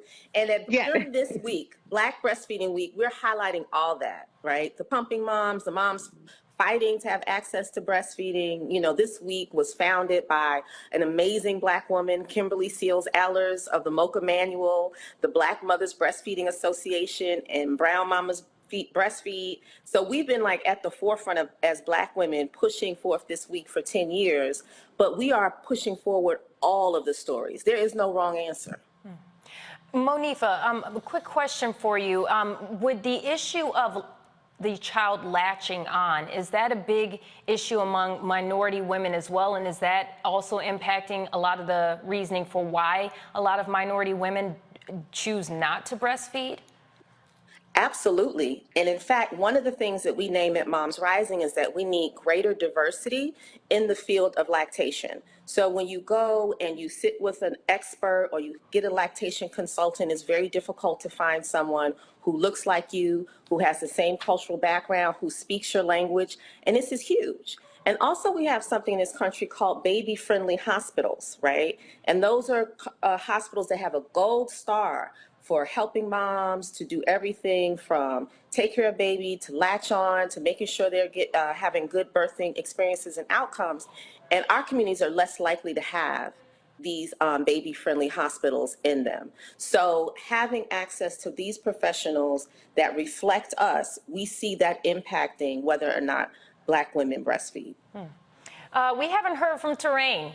I'd love to hear your thoughts or any questions you may have. My mama didn't raise no fools. I'm staying in my lane, and I'm just gonna. All I'm gonna do is sit here and listen. The only question I do have is, what can men do who are in relationships with women who are lactating? How can we help assist the process? And that's all I got. I love that question, and I think it's a really important one. We actually find data shows that in our communities, women are more likely to breastfeed if it is something that is supported by and agreed upon with her partner, right? So there is this kind of like peer support, I guess positive peer pressure, that when both parents feel like this is a good thing, right? There is no shame, there is no stigma, we're gonna work on this together. Mothers are more likely to be successful in breastfeeding. So men should support other men in saying, this is what these things are for. They are to feed babies, and I'm not going to let you feel shame or stigma when you're feeding our child. It really means so much. And so having those conversations and speaking up as men in support of breastfeeding does a lot more than some people think. That was an excellent question. I don't believe we've heard from Erica. Sure. So, Monifa, thank you for the incredible work you've been doing over the years. My question was going to be along with what was mentioned earlier with regards to babies that don't latch on. So maybe the mother chooses to pump or have formula. But in thinking about the political side of it, Medicaid expansion having been denied in several states, you have Republican governors that banded together and sued so that Medicaid expansion would not be allowed to a vast number of states, which disproportionately impacts Black communities, and then thinking about those Black moms that are having babies. So for those women that are having babies, you mentioned the baby-friendly hospitals. What kind of guidance is there available? I love seeing the resurgence of doulas and you talking about breastfeeding week. I'm loving seeing that now, particularly since you mentioned, I'm glad you mentioned before that since being in this country, we were wet nurses. So could you share with the audience what kind of guidance could be provided for those moms that are maybe in communities that are rural or they don't have good health care, they don't have a really good obstetrician to really give them guidance around breastfeeding and the different options that they have around that? Thank you. And that question is exactly why Kimberly Sells-Allers created Black Breastfeeding Week, was to pull all these resources together and push it out on all the platforms. So people who are watching, if you go to blackbreastfeedingweek.org, blackbreastfeedingweek.org, you can open up a host of resources. There's even something called the MOCA manual, right? Because like you said, some people are in communities where not only can't they access a lactation expert that looks like them, they can't access a lactation expert at all, right? There's not one where they gave birth or where they're going for their follow-up. And so that's just the reality. So we're trying to put these tools and this information out there on all the channels that we have, while we fight to tear down the policy barriers that prevent these hospitals and places where we give birth from having not only what we need, but what we deserve, right? We deserve this as Black women, to have access to these lactation consultants that can get us started and can follow up with us. I mean, things that you see in other wealthy nations all the time. I get so frustrated, right?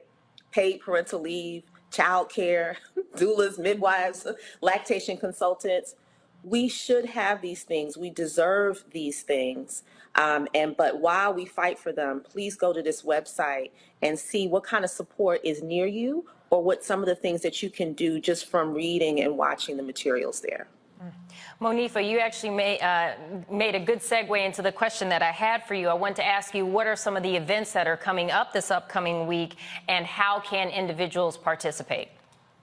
Absolutely. So stuff is happening all over the country. On the last day of Black Breastfeeding Week, which is the 30th, there's an amazing garden party here in Brooklyn, New York. You can see a whole list of events if you go to blackbreastfeedingweek.org. You can also go to momsrising.org to share your story. We're constantly putting together storybooks to share with legislators to say, this is what your constituents are experiencing. These are the barriers that they have. This is why we need the PUMP Act and more. We absolutely need Medicaid expansion in the states that are rejecting it. And that not only will it help you, lawmaker, but it will also help us live and our babies to live and to thrive. And can you explain to us a little bit why it's important that not just mothers go to these events? Because this is an event you might want to bring your young children to let them understand the importance of it, and also kind of get rid of the shame of breastfeeding in public. So kind of explain to our viewer why it's important that not only moms show up to these events that will be happening over the next week. We have to create a cultural norm. I think some of the guests named it. I was formula fed, right? I was born in the 70s. I'm a Similac kid, right?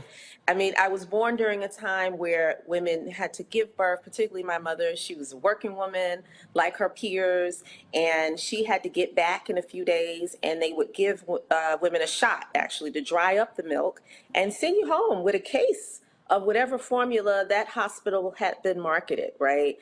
And so that became the cultural norm. Black Breastfeeding Week, we're going to shift that. Everyone needs to see it, right? You need to breastfeed in public. We need to walk around and make sure that our sons and daughters see us breastfeeding, that our partners are just smiling like it's normal, that our mamas, even if they gave us formula, that they're just like, hey, this is what is done, because that's the way that we raise another generation of folks who then not only breastfeed, but fight for the accommodations for women who don't have the level of access that they might have. Very good point. One last question. Please tell our viewers one more time where they can find this information. blackbreastfeedingweek.org. That's blackbreastfeedingweek.org. And please also visit momsrising.org to share your story and to sign our petition about the PUMP Act. Excellent. Well, thank you so much for joining us. That was Monifa Bandeli. Thank you so much. Also, I want to give a special thanks to our panelists who joined us today as well. We have Erica, we have Reese, and we have Terrain.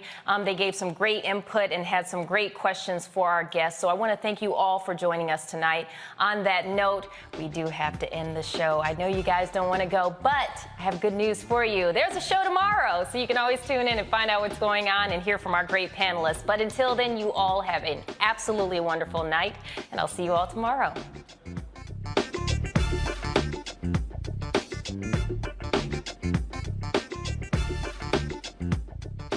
When you talk about blackness and what happens in black culture, we're about covering these things that matter to us, speaking to our issues and concerns. This is a genuine people-powered movement. There's a lot of stuff that we're not getting. You get it, and you spread the word. We wish to plead our own cause. Too long have others spoken for us. We cannot tell our own story if we can't pay for it. This is about covering us. Invest in black-owned media. Your dollars matter. We don't have to keep asking them to cover our stuff. So please support us in what we do, folks.